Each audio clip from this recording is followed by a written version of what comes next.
Hello வலிக்கண்ணம்மா. ம். Hello, திங்கட்கிழமை இரவு நேர வணக்கம். ம் வாங்க, இப்போ என்ன பண்ணலாம்னு பார்க்கலாம். தோசை ஊற்றணும். குழம்பு சூடு பண்ணியிருக்கேன்.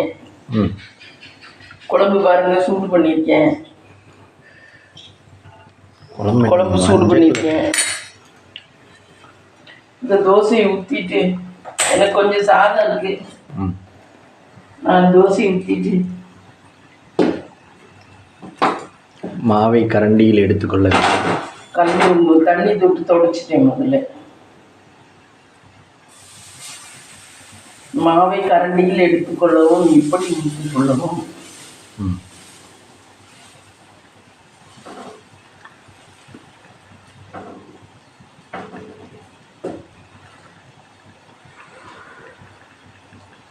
வலிக்கண்ணம்மா, முக்கால்வாசி நைட்டு தோசை தான் ஊற்றுறீங்க. ஏன் ஈஸி? நைட்டு தோசை தான். நைட்டுக்கு சப்பாத்தி எல்லாம் போட முடியாது ஃப்ரெண்ட்ஸ். சப்பாத்தி போட்டால் அது துடைக்கணும், நீட் பண்ணணும், இத்தனை வேலை. இது தோசைன்னா பொத்துனா அப்புறம் இப்படி ஊற்றிட்டு எடுத்துட்டு போய் வச்சுட்டு போயிடலாம். அந்த தோசை கரண்டி இடம் இருந்தா, தோசையாக இருந்தாவா? தோசையாக இருந்தா ஆமாம், சாப்பிட்றதுக்கு அது கொஞ்சம் இதுவாக இருக்கும் சாப்பிட.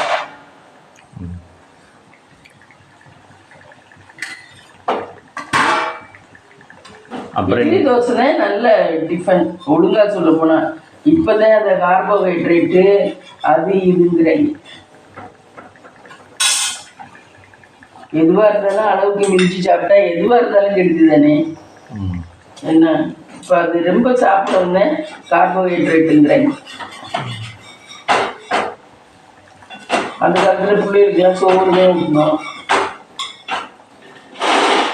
உடனே பிறந்த உடனே சீனி தண்ணி தான் வாயில வைப்போம் பிள்ளைக்கு அப்படிங்க புள்ள. புரியுதா? இப்ப சீனியில கெமிக்கல் சேர்க்குது, வைக்கவே கூடாது அப்படிங்கிறாங்க. ஏன் அந்த காலத்துல அது பண்ண பிள்ளைல உயிரோட 70 வயசு இருக்கு இல்லையா? ஏன் அந்த காலத்துல அவருக்கு 70 வயசுலாம் இருக்கு இல்லையா? ஜீனி தண்ணி தான் வைப்போம் அப்போலாம். பிள்ளைய அதுதான் ஃபர்ஸ்ட் ருசி பாக்குறீங்க.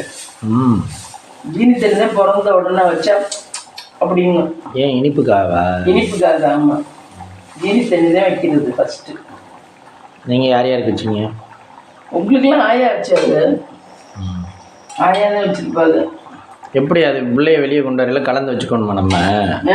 புள்ள கொஞ்ச நேரத்துல அழுக ஆரம்பிச்சிடும். பிறந்து கொஞ்ச நேரத்துல அங்கே கத்தின ஒரு கத்து, அதுக்கப்புறம் பசிக்க ஆரம்பிச்சிடும். பசிச்ச உடனே கத்த ஆரம்பிச்சிடும். கத்துல அந்த தண்ணியை வச்சா நமக்கு சாப்பாடு தராங்க அப்படின்னு. எல்லா உயிரினங்களுக்கும் சாப்பாடு ஒரு முக்கியமானதா தானே போச்சு. அதனால சாப்பாடு தராங்க. அது இந்த கையை எப்படி தெரியுமா வச்சுக்கிட்டு குடிக்கும் பாலெல்லாம். இப்படி இப்படி அப்படி இப்படி விட்டா கூட கீழே ஊத்தி போயிருமா, அதுக்காக இப்படி வச்சுக்கிட்டு குடிக்குங்க. இதெல்லாம் கடவுளோட படைப்புல ஒரு இது சேஃப்டிக்கா. அதெல்லாம் ஒரு ரசிக்கக்கூடிய ஒரு இது.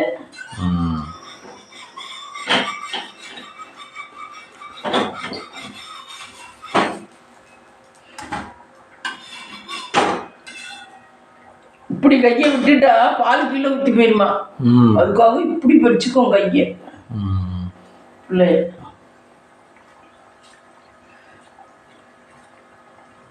அந்த காலத்தில் நிறைய இந்த சுகப்பிரசவம் ஆச்சு இல்லை? அந்த காலத்தில் அது கொஞ்சம் ரேர், கம்மிவே. ஆமாம். இப்போதான் சீனியை வைக்கக்கூடாதுங்கிறாங்க. சீனியை தொட்டு வாயில் வைக்கக்கூடாது, சீனி போடக்கூடாது. ஆனால் நம்மளுதான் அவங்க சொல்கிறது கேட்டுதான் மாறுறோம். அப்புறம் என்ன, பிறந்த குழந்தைங்க நாட்டு சக்கரையை வேண்டிய நாட்டு சக்கரை தான் பண்ணணுங்கிறாங்க. இப்போ என்னப்பா எல்லாம் கண்டுபிடிக்கிறாங்க. என்னவோ அவங்க சொல்கிறதான் கேட்குறோம். அந்த காலத்தில் தேங்காய் யூஸ் பண்ணக்கூடாதுன்னு எங்கள் காலம் நாங்கள் சின்ன வயசாக இருக்கையில். இப்போ பார்த்தீங்கன்னா தேங்காயில் கொலஸ்ட்ரால் இல்லை, அது பச்சையாக யூஸ் பண்ணலாம். தேங்காயை வதக்கிட்டோ இப்படி கொதிக்க வச்சோ தான் சாப்பிடக்கூடாதுங்கிறாங்க. நல்லா இதுன்னு விட்டுக்க சாப்பிடக்கூடாது, அதுதான் கொலஸ்ட்ரால்ங்கிறாங்க. எது உண்மையோ ஆக மொத்தம் மனுஷன் எப்படியும் ஒரு நாள் சாகத்தையும் போகிறேன். என்ன எந்த ஒரு உயிரினமாக இருந்தாலும் அதே இல்லை. என்னத்தை இல்லை இப்படிலாம் பத்திரமா வச்சு உயிரோடு இருக்க போகிறாங்களா? ஒன்றும் கிடையாது. எப்போ விதி வருதோ அன்னைக்கு போய் சேர வேண்டியது. எப்போ கடவுள் கூப்பிட்றாரோ அன்னைக்கு போய் சேர வேண்டியது. ஆனா இவங்க இப்படி எல்லாம் சொல்லி இப்ப பயம் வந்துருச்சு மனசுல பாதி. இப்படி யூடியூப் எல்லாம் பார்த்து உயிருக்கு பயம் ரொம்ப வந்துருச்சு.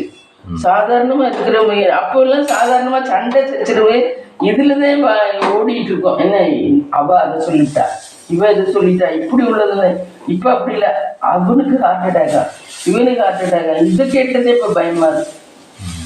இப்ப இப்படி போச்சு உலகம்.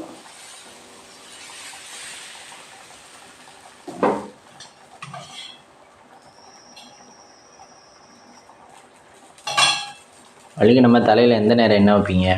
காலையில் வெள்ளெண்ணெய் வைப்பேன். காலையில் வெள்ளெண்ணெய் வச்சுக்குவேன். என்ன கொஞ்சம் வளர்ந்துருச்சு போல முடி? வளர்ந்துருச்சா? எனக்கு வளர்றதை விட இப்படியே இருக்கிறதா எனக்கு பெட்டர் மாதிரி தோணுது. இது எங்கேயும் போகணும்னா தலை பின்ன வேண்டியதில்லை, ஈஸியாக இருக்கு. ஆம்பளை மாதிரி சும்மா பவுடர் அடிச்சுமா பொட்டு வச்சுமா போகலாம் சேலையை கட்டிட்டு. அதுனா தலை சீவனம் ஐயோ பெரிய தொல்லை. அது எனக்கு இப்போ பாதி வேலை மிச்சம் மாதிரி இருக்கு. ரொம்ப ஃப்ரீயாக இருக்கு ஃப்ரெண்ட்ஸ். இதான் நல்லா இருக்க மாதிரி இருக்கு.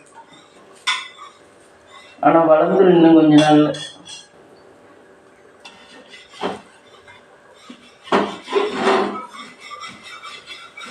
வலிக்கு நம்ம இன்னைக்கு டே எப்படி போச்சு?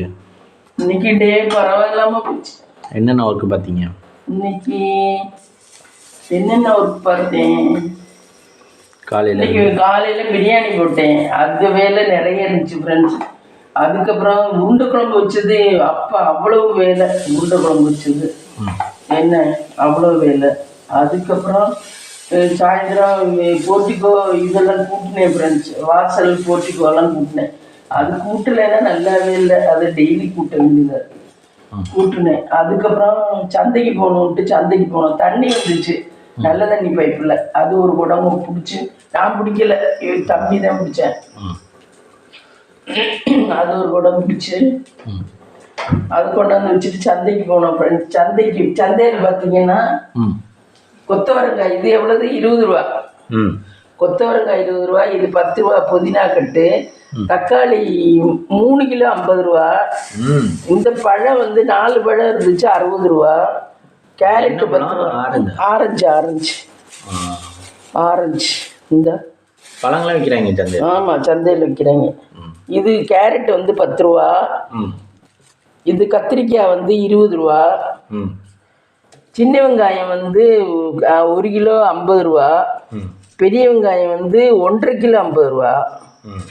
இதுதான் ஃப்ரெண்ட்ஸ். எங்கள் இதில் கீரை வாங்கி நறுக்கி கழுவிட்டேன். நாளைக்கு காலை உருளைக்கிழங்கு இது 10 ரூபாயா எவ்வளவு? 20 ரூபாயா? 20 ரூபா. 40 ரூபா எடுத்தேன். உருளைக்கிழங்கு 20 ரூபா. கீரை வாங்கி கழுவிட்டேன் ஃப்ரெண்ட்ஸ். கீரை வாங்கி கழுவிட்டேன். இதெல்லாம் சந்தையில் வாங்கிய பொருட்கள். இதெல்லாம் சந்தையில் வாங்கிய பொருட்கள்.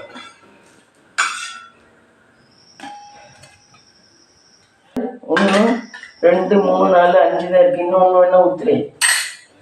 அப்புறம் உங்களுக்கு 10ல் நைட்டு தூக்கம் வரலன்னா என்ன விட்டு.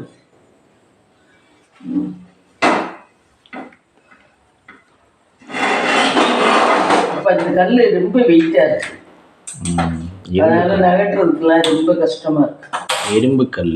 இரும்பு கல். ஆமாம். அந்த கல்ல தோசை ஊற்றக்கூடாதான் ஃப்ரெண்ட்ஸ். அதில் ஊற்றுனா கேன்சர் வருதான். எதில் ஊற்றுனா எது வருது? மல்லிகை நம்ம கிட்ட தான் கேட்கணும். அப்படிதான் சொல்றாங்க.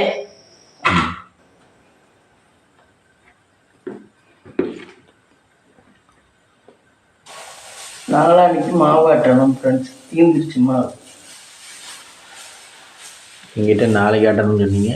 நாளைக்கு ஆட்ட முடியாது. நாளைக்கு தான் ஹாஸ்பிட்டல் போகணும். நாளான்னைக்கு தான் ஆட்டணும்.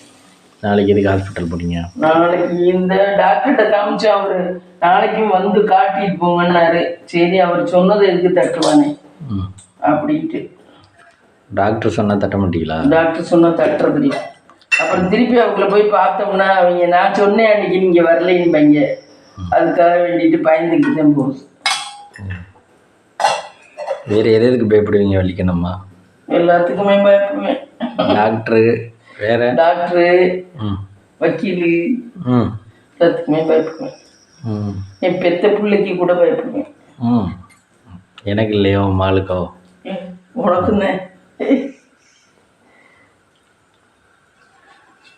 பொம்பளையில பிறந்துட்டா எல்லாருக்கும் பயந்து தான் வாழ வேண்டும். பொம்பளையில பிறந்துட்டா கல்யாணம் ஆகிறதுக்கு முன்னாடி அப்பா அம்மாவுக்கு பயந்து வாழ வேண்டியதாக இருக்குது. அதுக்கப்புறம் கட்டின புருஷனுக்கு பயந்து வாழ வேண்டியது, புருஷனுக்கு அப்புறம் பிள்ளைகளுக்கு பயந்து வாழ வேண்டியதாக இருக்குது. இப்படி தான் வாழ்க்கையே போயிட்டு. பயந்து வாழ சொல்லலையே, அவங்களோட சேர்ந்து தானே வாழ சொல்லுவாங்க. பயந்து வாழ சொல்லலையே யாரும். பயந்து வாழ சொல்லலைன்னா அப்புறம் ஒருத்தர் அனுசரித்து வாழ்றது தான் பயந்து வாழ்றதுங்க. நான் நினச்சபடி எதுவும் பண்ண முடியுமா? ஏன் நல்ல செயலாக இருந்தால் செய்கிறது என்ன? நான் நினைக்கிறேன் ஒரு பிள்ளைக்கு எல்லாத்தையும் ஒரு பிள்ளையை கூட்டியாந்து வளர்க்கலான்னு வச்சுக்கலான்னு நினைக்கிறேன். அது நடக்கும். அது தப்பான விஷயம்ல. அது என்ன பெத்த பிள்ளைகளை விட்டுவிட்டு மற்ற பிள்ளைகளை கொண்டாந்து வளர்த்தா இப்படி இருக்கும். அப்படின்லாம் நிறைய பேர் வச்சிருக்காங்கன்னா உங்களுக்கு வசதி இருக்கு. நம்மளுக்கு இப்போ 2 பிள்ளைக்கு போடுற அளவுக்கு வசதியாக இருந்தால் நீ இன்னும் போடலாம். இப்போ காரு தான் 10 கார் வளர்த்தோம்னா அது சம்பாதிச்சுட்டு போகுது. நம்மளுக்கு தான் 10 கார் இருந்தால் சௌரியம் தான். காய்கறி வாங்க ஒன்று எடுத்துகிட்டு போகலாம், வேலைக்கு ஒன்று எடுத்துகிட்டு போகலாம், கடை வீதிக்கு ஒன்று எடுத்துகிட்டு போகலாம். எல்லாத்துக்கும் தனித்தனியாக கார் இருந்தால், வண்டி இருந்தால் எல்லாம் தான் வசதி. போகிற இடமெல்லாம் ஏசி இருந்தாலும் தான் வசதி. அதேமாரி குடிக்க தண்ணி கூட இல்லாமல் சில இடத்துல இருக்கும்.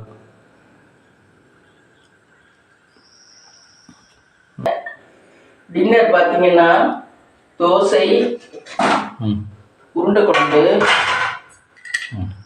குழம்பு, கொஞ்சம் சாதம் இருக்குது ஃப்ரெண்ட்ஸ். நான் அந்த சாதத்தை சாப்பிட்டு படுத்துக்கிட்டுருவேன். எனக்கு சாதம் போதும்.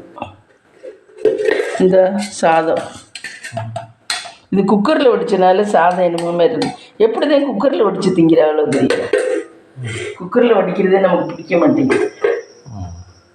தனியாக வடிச்சோம்னா ஒத்தையாக நல்லா இருக்கும் சாதம். அப்படியே அதில் வடித்தேன் தெரியல. இன்னைக்கு கொஞ்சோண்டு வடிக்கிறதுக்காக அதில் வடித்தேன். உனக்கு தான் பிரியாணி இருந்துச்சு அதனால. இந்த விளக்கு திரும்பி மாற்றிடுறேன்.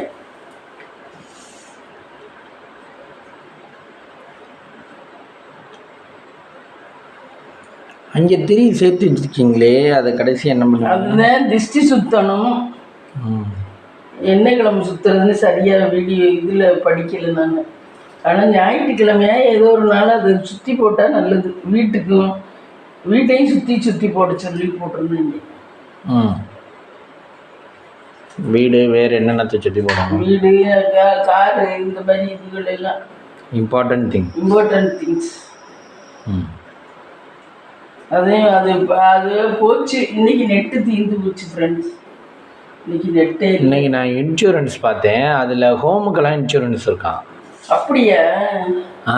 ஹோமுக்கு இன்சூரன்ஸு, பைக்குக்கு, 4 வீலருக்கு, அப்புறம் நம்மளோட உயிருக்கு, அப்புறம் நம்ம உயிருக்கு இருக்கும். அதுதான் போடுறோமே. அதே மாதிரி ஹோமுக்கு இருக்கான். ஹோம் இன்சூரன்ஸ் போட்டோம்னா ஹோமில் இப்போ பைப் உடஞ்சி வச்சு, அது உடஞ்சி வச்சு, சிண்டெக்ஸ் டேங்க் இது ஆயிடுச்சுன்னா அதில் வர்ற இதை வச்சு கிளைம் பண்ணிக்கலாம். அந்த மாதிரி இருக்கான். நான் ஹோமுக்கு இன்சூரன்ஸ் இப்போ தான் கேள்விப்படுறேன். பாருங்க ஃப்ரெண்ட்ஸ், அடுப்பில் நீட்டாக தொடச்சாச்சு. இது பால் பசும்பால் காய்ச்சிட்டேன். இது கொண்டு போய் இங்கே ஃப்ரிட்ஜுக்குள்ளே வைக்கணும். எல்லாம் நீட்டாக பண்ணியாச்சு. இதெல்லாம் காயில் நாளைக்கு தான் ஃப்ரெண்ட்ஸ் எடுத்து வைக்கணும். இப்போ எடுத்து வைக்க முடியாது. இதை வேணால் கொண்டு போய் ஃப்ரிட்ஜுக்குள்ளே வைக்கலாம். ஏன்னா வதக்கி போயிடும்ல.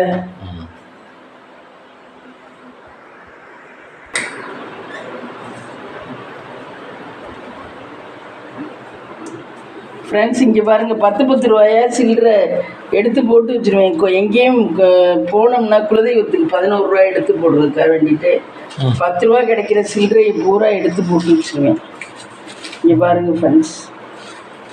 ஆனால் எங்கேயும் போகல 10 ரூபா வேணும்னா தேடுவி இல்லைம்மா? இல்லை இதில் எடுத்து போட்டுட்டோன்னா இதே எடுத்து 11 ரூபாய் எடுத்து நம்ம குலதெய்வத்துக்கு போட்டுட்டு அந்த காரியத்தை நினச்சிட்டு போனோம்னா கண்டிப்பாக நடக்கும் ஃப்ரெண்ட்ஸ். அதனால 11 ரூபாய்க்கு 10 ரூபா, 1 ரூபா காயின் அங்கிட்டு கிடக்கு. அப்படிதான். இது புதுக்கோட்டையில் போனோம்னா எல்லா பொருளும் நிறைய வாங்கிட்டு வரலாம்னு இங்கேருந்து போகிறது. அங்கே போயிட்டு டிராஃபிக்கு அது இதுன்னு பார்த்துட்டு அங்கே விளக்கணும். நாடு இந்த வாரம் வியாழக்கிழமை எங்கேயும் போகலைன்னா விளக்கிடணும்.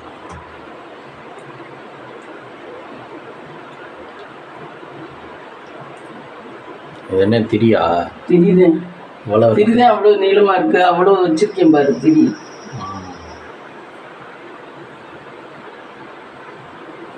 திரி வாங்குறது அவ்வளோ வச்சுருக்கேன் பாரு. இது குதிரையில் இருக்க சாமி தான் உங்கள் பொண்ணு சாமி ஐயனார். இவர் தான் பொன்னன், எங்களுடைய குலதெய்வம். பொய் சொல்லாம ஐயர் எதுடா? பொய் சொல்லாம ஐயர் இவர் ரெண்டாவதா இருக்குல்ல? ரெண்டாவதா இருக்குது. அது பூரணை, இது புட்கலை. பொய் சொல்லாம ஐயர் இதுல எப்படி இருக்கு? அங்கே வேற மாதிரில இருக்கு. இப்படித்தான் இருக்கா? முருகன்கிறாங்க, சிவன்கிறாங்க. இங்க பாருங்க ஃப்ரெண்ட்ஸ், இதுல எவ்வளவு இது வச்சிருக்கேன் திரி. இந்த இதுக்குள்ள ஃபுல்லா திரி. இங்க பாருங்க சில்லற காசு எல்லாம் சாமி வீட்டு காசு. இங்க பாருங்க காசு, சில்லற காசு. சாமி வீட்டு காசா? சாமி வீட்டு காசுன்னு இல்லை, இது நம்ம சாமிக்கு பதிலாக எடுத்துக்கிட்டு போட்டது. அவ்வளோ காசு, சில்லற காசு. இது என்ன பச்சை பச்சையா இருக்கு? அதாவது கரையா இருக்கும். காசுல எல்லாம் கரை விட்டுச்சுன்னா காசு போகாது. இது திரி. இதுல வந்து நான் இதுலயும் நிறைய காசு தான் கிடக்கும். 500 ரூபா, 1000 ரூபா. இந்த இதுலயும் அடியில எல்லாம் காசு தான். இந்த பாருங்க சாமி வீட்டு காசு தான். இதெல்லாம் சாமி வீட்டு காசு தான். சாமி விட்டு காசு வைக்கும். சாமி வீட்டு காசு நான் எதா இருந்தாலும் சாமிக்கு தான் ஃபஸ்ட்டு வைப்பேன். காசு வச்சுட்டு தான் மறுவேல வரும். அப்புறம் ஃப்ரெண்ட்ஸ் அவ்வளோதான் இன்னைக்கு. Good night friends. இந்த வீடியோ பிடிச்சிருந்தா லைக் பண்ணுங்கள், ஷேர் பண்ணுங்கள், கமெண்ட் பண்ணுங்கள், சப்ஸ்கிரைப் பண்ணுங்கள். எங்களுக்கு ஆதரவு கொடுங்க ஃப்ரெண்ட்ஸ்.